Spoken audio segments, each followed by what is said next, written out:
everybody, to this episode of The Monthly Blend, a monthly video podcast brought to you by Next, powered by Shulman Rogers, and CONNECTpreneur. I'm Tian Wong, founder and host of the CONNECTpreneur community. We're a global community of over 30,000 investors, founders, and business leaders from around the world. I'm also CEO of Opus 8, and we help companies and fund managers raise money through our network of accredited private investors, qualified purchasers, angels, and family offices throughout the U.S.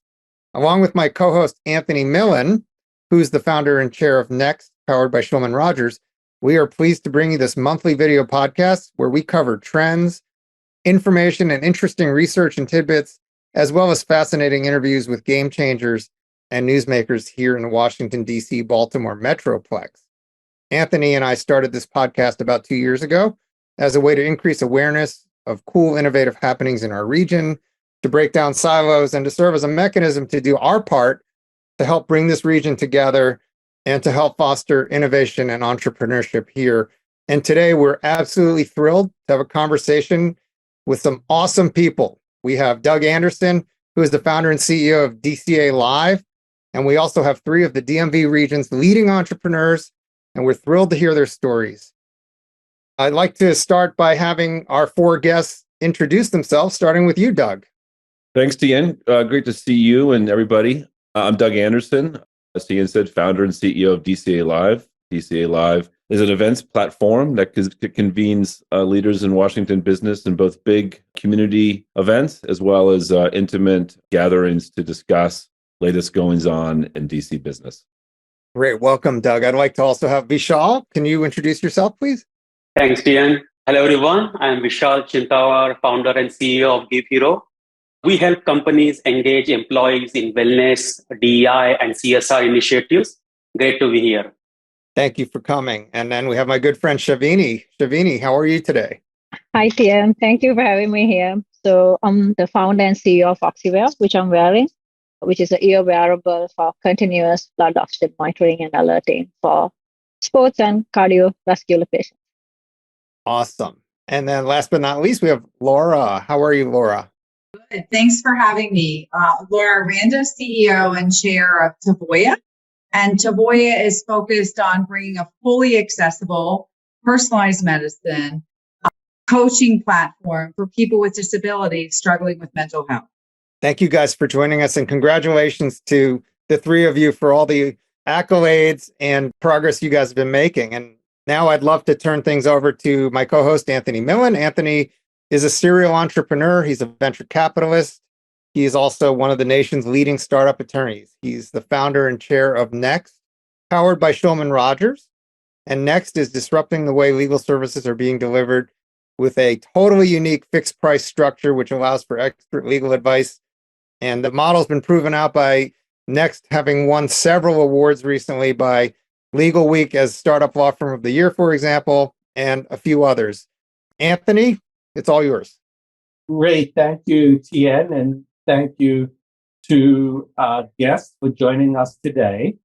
I'm going to start off, Doug, with you and DCA Live, which is a real fixture and a critical part of the startup ecosystem in our DC metro region. What inspired you to create DCA Live, and you kind of go back to your origin story, and how have you seen it evolve over the years? Yeah, thanks, Anthony. I've been involved in enterprises that bring together Washington business people for, 15 or 16 years now, starting with a company called BizNow Media. I started DCA Live about 8 years ago, and I wanted to create a platform that could bring together leaders from all the different industries within the Washington business ecosystem, including tech and venture capital, but also government contractors, trade associations and nonprofits, real estate, law firms, and other professional services. So we host regular events that if you've been to one of my events, I say almost the same thing at each one, to do three things. Number one, convene business communities and do so in a way that makes it sort of engaging and fun. We try to stay away from hotel ballrooms and chicken dinners and kind of offer a fresher, livelier atmosphere at our events. I hope we're doing that at least.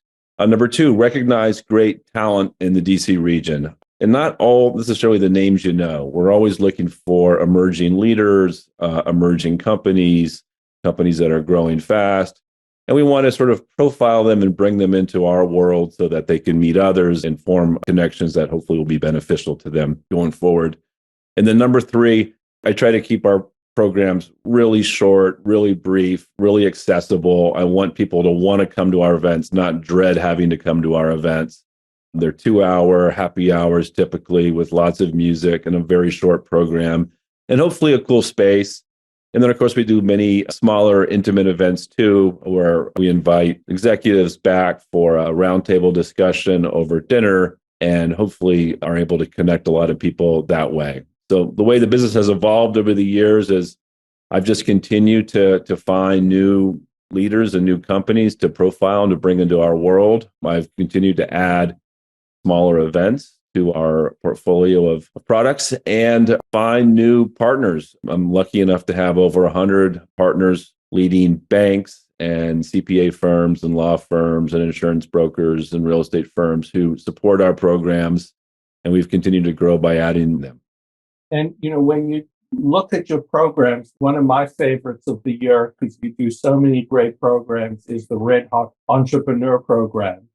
And I had the privilege of attending the event last night, and 3 of our guests today are all winners in the most recent 2023 Red Hot Entrepreneur Program that you've created. And so what do you look for? We have a lot of great companies and a rapidly growing startup ecosystem here. What do you look for in selecting the Red Hot Entrepreneur winners in the region? And how do you think these companies reflect unique characteristics of our local startup ecosystem? Very good questions. So number one, how do we select them? Well, first of all, I work with some partners on these programs, including Next by Shulman Rogers, and last night Aprio was a partner, and Deloitte, and we had a few others. And so I ask, in addition to our co-hosts of the events and our partners, I've over the years made many great connections in the tech ecosystem, TN being one of the short list of the very most important ones. And I ask folks, who's out there doing interesting stuff that hasn't really been recognized? Now, there are a lot of great companies in the DC region that were founded here and have grown up here, and a lot of great entrepreneurs and names attached to them, many of whom you've heard and have been recognized, and you've seen featured as speakers in places.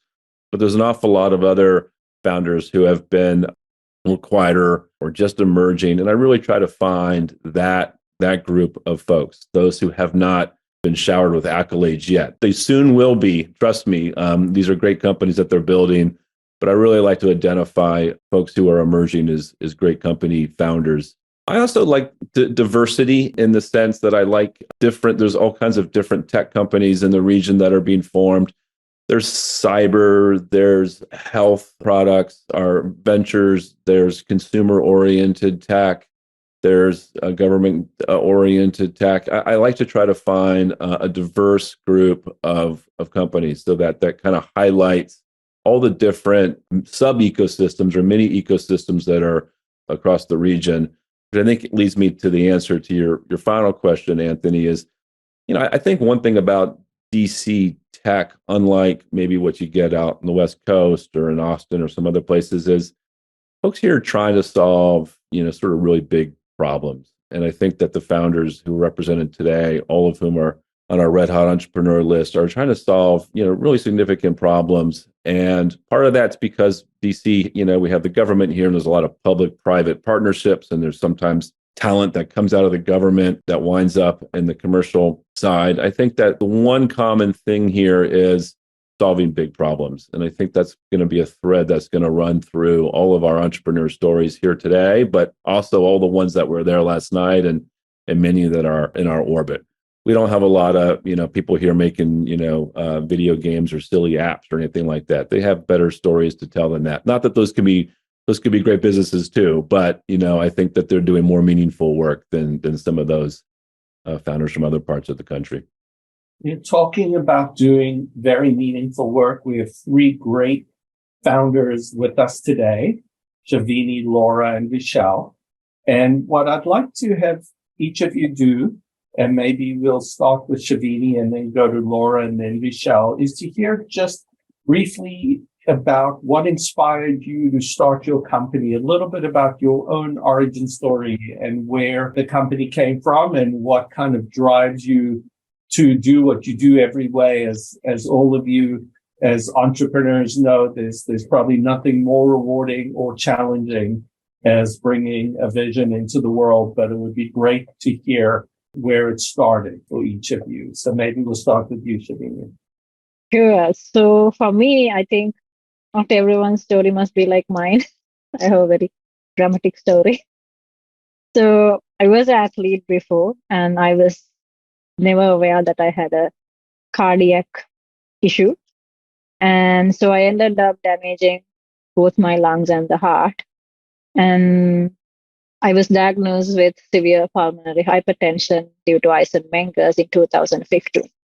So I came to US looking for a second opinion because my doctors back home said, "Oh, you have 2 years to live, enjoy life." And my personality is a bit of a rebel type. When people dare me, I want to prove them wrong. So I came here for a second opinion, and the doctor said, "Oh, you can't fly back home." But so I had to restart my life again, and then I started studying at Georgetown. But the thing with my disease is, due to pulmonary hypertension, I'm very hypoxic. I'm asymptomatic. I'm fine even with 50% oxygen, and as long as it bounces back to 90s quickly. But there are certain times it drops and never bounces back. So as a result, I've had 4 cardiac arrests, 3 strokes, due to not being aware that my oxygen numbers were falling. So my doctors again told me that I can't live alone. I need to move back to live with my sister because I need to have someone with me. And I was studying at Georgetown. They said, it's the most hilliest campus in DC. You need to find another university that's in much of a flatter land. So again, I felt like they were challenging me. So I wanted to prove them wrong, that I can live alone and I can still study at Georgetown. So I realized that this was happening because I was not aware that my oxygen numbers were falling. And for me, it was a simple fire alarm situation. You just need to detect the smoke and give an alarm and get the help in time rather than waiting till the fire starts. So I started initially and made the first prototype just to prove my doctors that I can live alone. But after I made the first prototype, all the doctors at John Hopkins who treated me was like, "You need to commercialize this. You have no idea how many of my patients need this." And I came to school and told them, "Do you know that my doctor said there's close to 50 million people in US who needs this?" And they were all like, "You need to find money. Let's start, get you money." So they put me to Ted Leonsi's entrepreneur pitch competition, and I won the first prize. And with that, I started the company. I won it in 2018, and now this year, finally, we launched the device. So the whole journey, most of the time, I keep thinking to myself, I was telling myself, are you crazy? Like, there are days that you have no money in the bank account to even buy your groceries. And, and I'm like, every time that happened, I was like, you got to be nuts. You said no to a nice job offer and you started this. Now you have no money to even, you're just eating ramen every day. But then I get emails from patients like me. Thank you so much for doing this. You have no idea how much this will help me. So then I was like, no, I'm doing the right thing. And now that the device is finally out, like week before, I got an email from a customer saying, after 7 years, I got on a flight because now I can monitor my oxygen in flight throughout and be alerted when they're falling down. And another one mailed me saying, after 6 years, finally, I'm going back to the gym. So that's what I think the whole team and myself keeps us driving, because how much of independence and confidence it brings into the patient community without letting their disease define their life. Because When someone gets diagnosed, they all think, oh, my life is over. No, your life is not over. It's all in the head, right? It's just a name tag. You can still live the whole life. Just being aware of what you already have and being cautious. I love to see like people being able to do and live their normal life with this now. Well, that is truly an amazing story and an inspiration. And the fact that you're impacting all of these people's lives, I can understand what drives you. Yeah. In you doing it. So thank you so much for sharing. Laura, can you tell us a little bit about how you got started and your story? Yeah, absolutely. Thank you for the opportunity and the honor to be here today. My background is 25 years as a pharma and biotech executive at GSK, Novartis, Abbott, and Regeneron. And the one theme has been 33 drug, device, and vaccine launches. But the one theme that has always been in my background is innovation. And, Doug spoke about big problems and bringing innovation to address that for patients. That's always what I've been about. And so in 2020, I really realized how big the U.S. is facing a severe mental health crisis with higher incidence, actually with vulnerable population. And I serve on the American Association of People with Disability Board, and we did 3,000 patient market research. And we kept digging in and kept learning more and more that patients didn't have access. There were 10,000 apps in the App Store, but they couldn't access it, whether it was closed caption, whether it was voice to text, whether it was color contrast. They couldn't access the apps in the App Store. They weren't able to relate. They couldn't find a therapist that was related, that understood their communication challenges or the mobility challenges and what caused them anxiety and depression. And then we also know that cognitive behavioral therapy, the average person, after they wait 3 or 4 months, because remember, 35% of psychologists have no capacity to see one more patient. And sitting in our area, as we know, people with disabilities, they're not living in the city of DC, or they're not the District of Columbia, or they're not sitting in Baltimore, they're not sitting in, Richmond. They're actually sitting in the rural shortage areas where they have a shortage of, doctors and hospitals. So what has happened is that the mental health illness, untreated, has cost the United States $300 billion. And we know that a big part of that is some of these vulnerable populations. And especially with people with disability, they have more mental distress, 4.6 times more than those without disability. So what we have actually built, I actually, after identifying this, I left the biotech industry and I built a fully accessible, personalized, delivered digitally with cognitive behavioral therapy that treats depression and or anxiety, and it's the gold standard cognitive behavioral therapy. And now it's scalable because it can reach many patients that we weren't able to serve actually from mental health perspective before. So we're excited, and every person gets a coach and there's a community chat. And in addition, it's covered by insurance and it's integrated into the clinical workflows. So we're really excited that it's actually delivered by our licensed clinical therapist, Dr. Samantha Gayas, recorded. So they actually experience the therapy, their personalized connection with the stories, whether it's a hearing or a mobility. Those are our first 2 products. Our third product, adolescent and long COVID, is in development. And we are going to be in patients both on 2 different tracks as an early adapter program in about 6 health systems starting in July.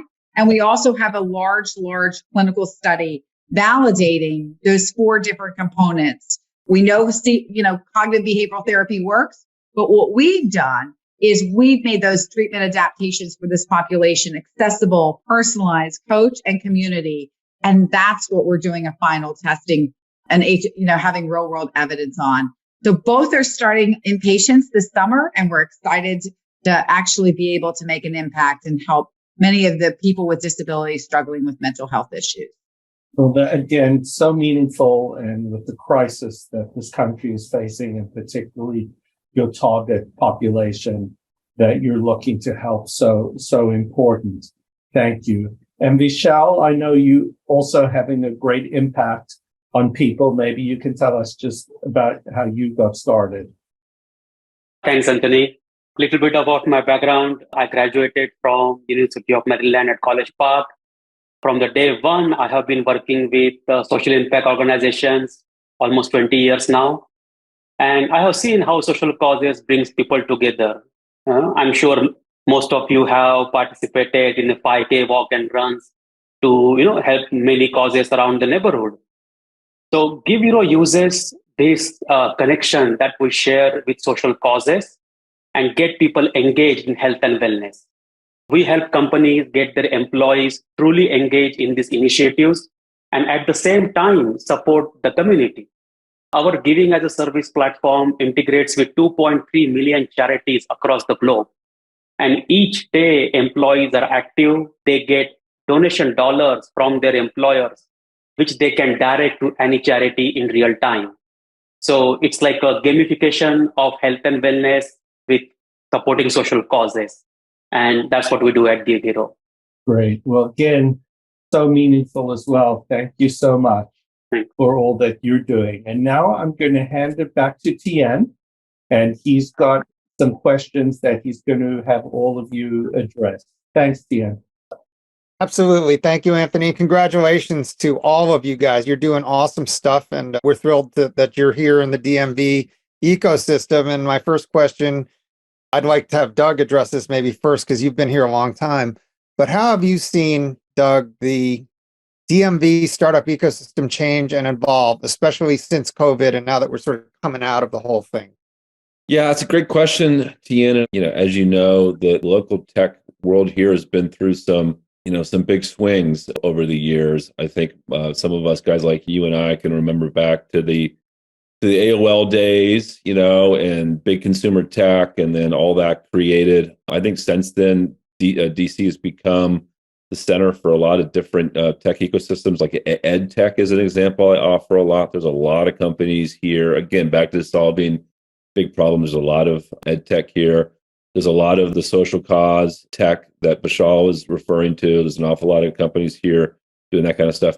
Cyber, of course, solving one of the biggest problems that we have as a nation and as Americans and consumers, cybersecurity, and this is ground zero for that. So I think that we've seen, a lot of those kinds of industries cluster here, which has been good and has created little ecosystems where there have been investors that have specialized in some of those kinds of technologies. And of course, there's, talent that kind of circulates through those worlds.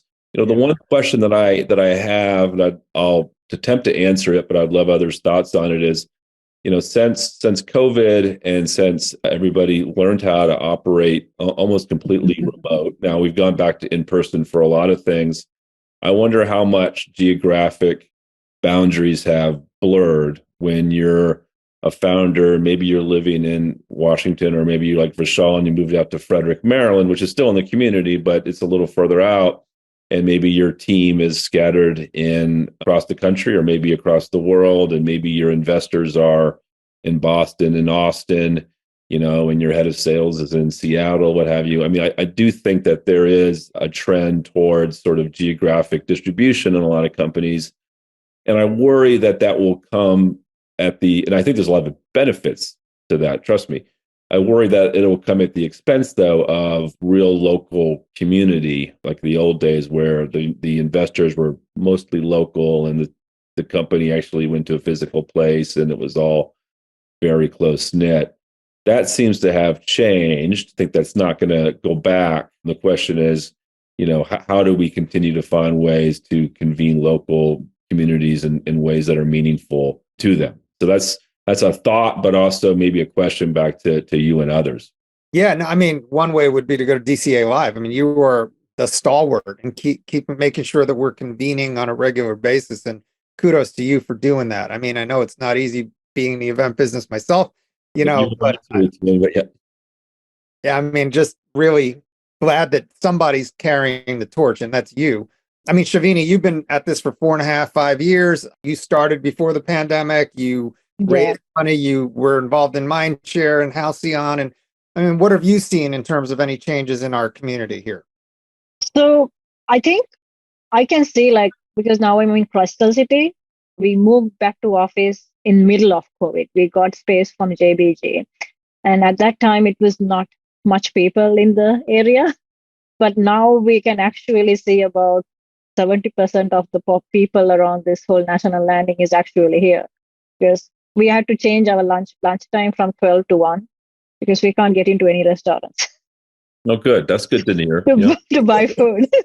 So now we go to lunch at 1, not 12, because then we can work until everyone finishes their lunch and go back. And in addition to that, I think now that people are actually face-to-face as a hardware product, it makes it easier for me, right? The experience of during virtual, it was very hard for me to get everyone to have a real experience with the device. Right? It's not like software. The hardware, someone has to touch and feel the weight and all that. Right? And so I can see like a big difference for me as a hardware company. I feel good that we are going back to in person because it was very difficult during Zoom time. And because even now, like, for example, we are working with some pro athletes, like NFL players. And even for them, their agents literally visited the office. They said, is it okay if we come to the office and see the players and wear the device with the headsets and all that and see how it works for our athletes? So during Zoom time, we couldn't do that. So as a hardware, I love the fact that we are going back to in person, that I can actually meet in person. And I can see like things are not it.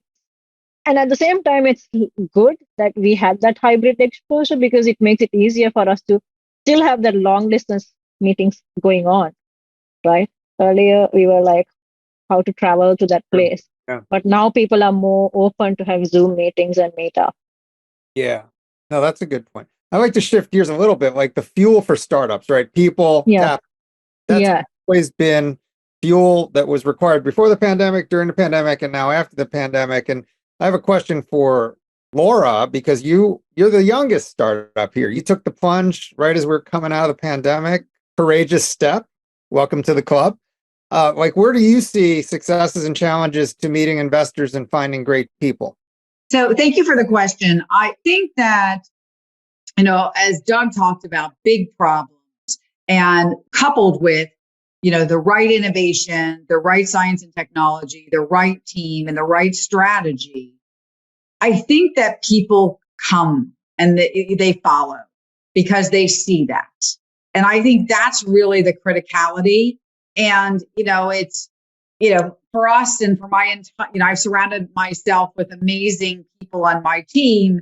When we've started talking about this, because it's a very large, total addressable market, 43 million people, people with disabilities suffering with mental health illness, and then coupling it with all the other components we just discussed. It hasn't been really difficult to find the right people. It's just been the one thing we have to do is sometimes pause and not be in a rush to find a person, but to find the right person.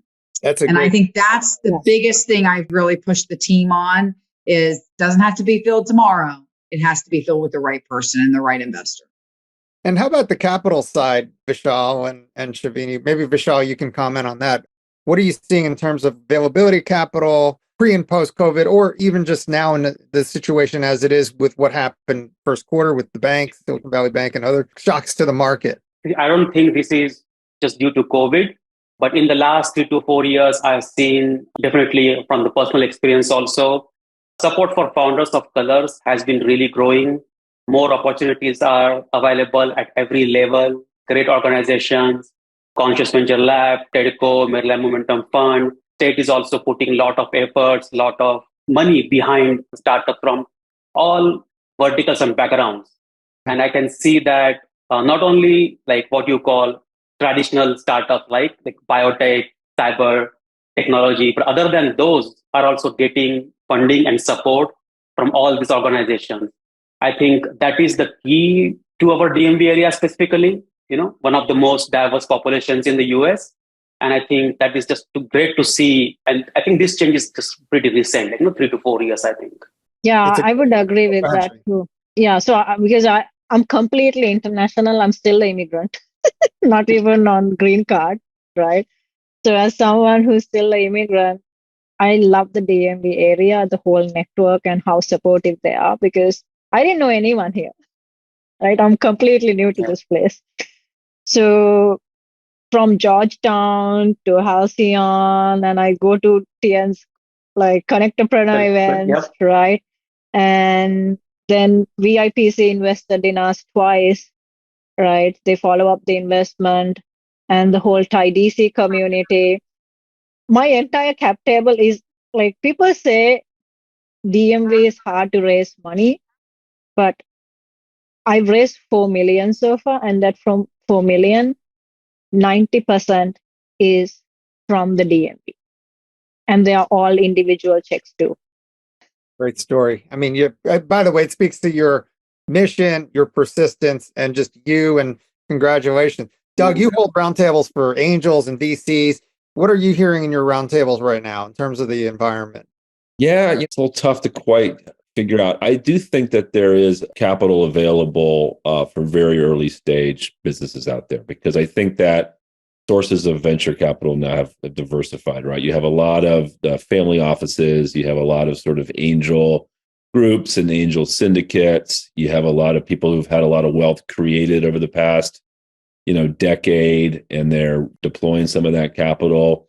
But I think early stage startups, to Shaviti's point, if you get out there and you hustle, I think you can get funded. I think all the way up to Series A, that's true. I think there is definitely a tightening in the market for beyond Series A, like growth capital.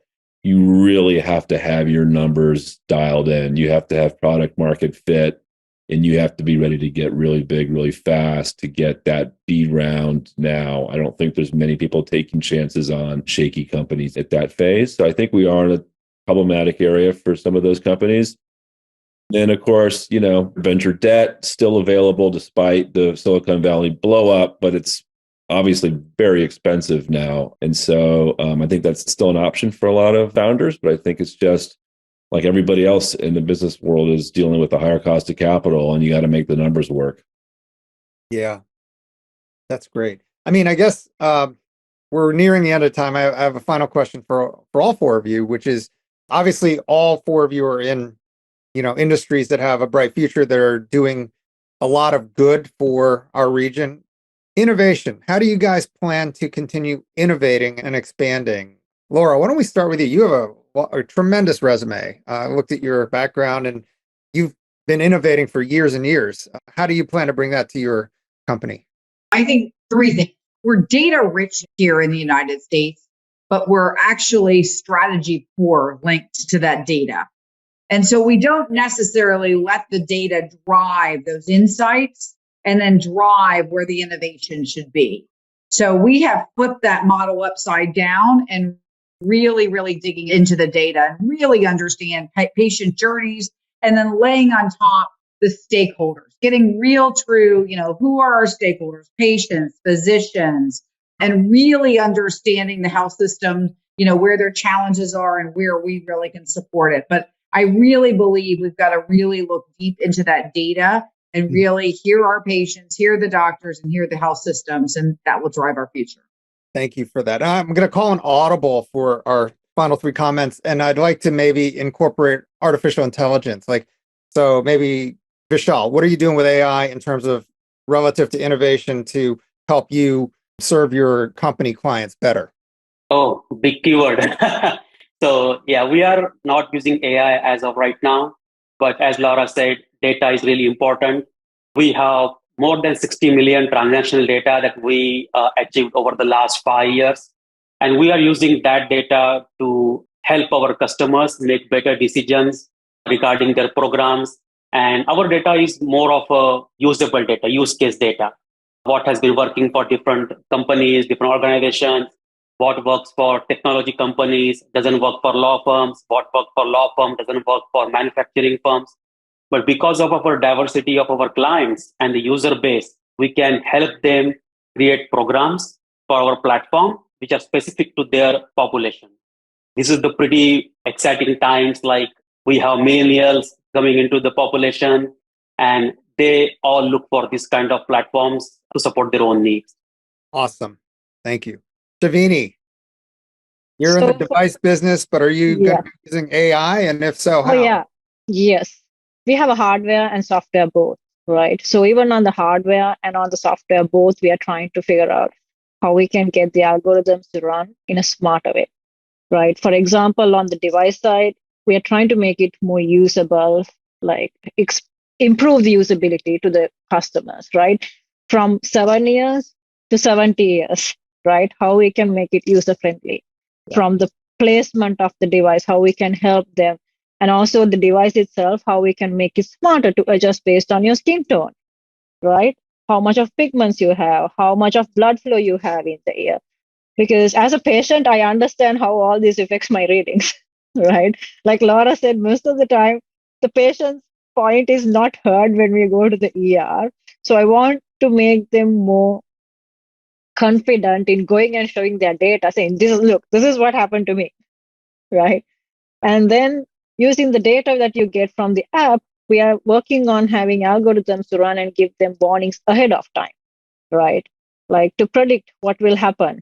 And then to help the doctors, insurance companies, and even the patients to make smart decisions based on objective data rather than subjective data, right? Because currently everything's done based on subjective data, but they don't have the objective data. So that's the whole plan that we have, so that how we can use this data in a much helpful way, not just for the patient, but also for the pharma companies, the doctors, and to see the efficacy of the data as well as how the patients are improving at the same time to make the patient more independent.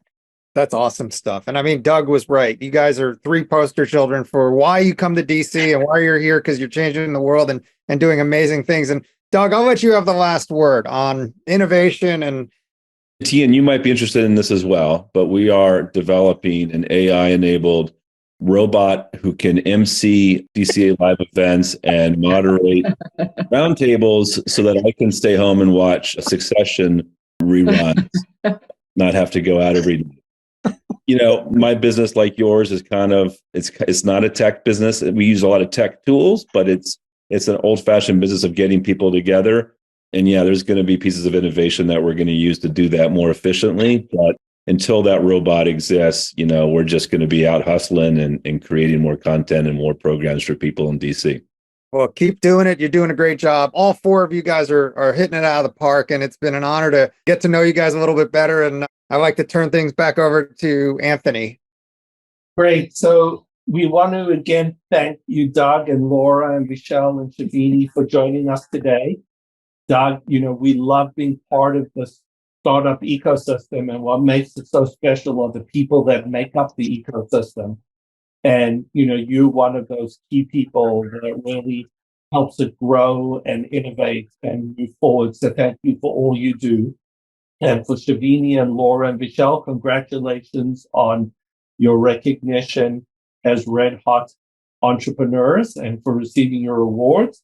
And thank you for sharing your stories today. You're all doing such incredible work that each of you, with the success of your businesses, are going to change the world for the better. And we're very excited to follow along your journeys as you continue to grow. And thank you very much. Thank you, Thank you for having us. Thank you. For having us. Thank you. Thank you.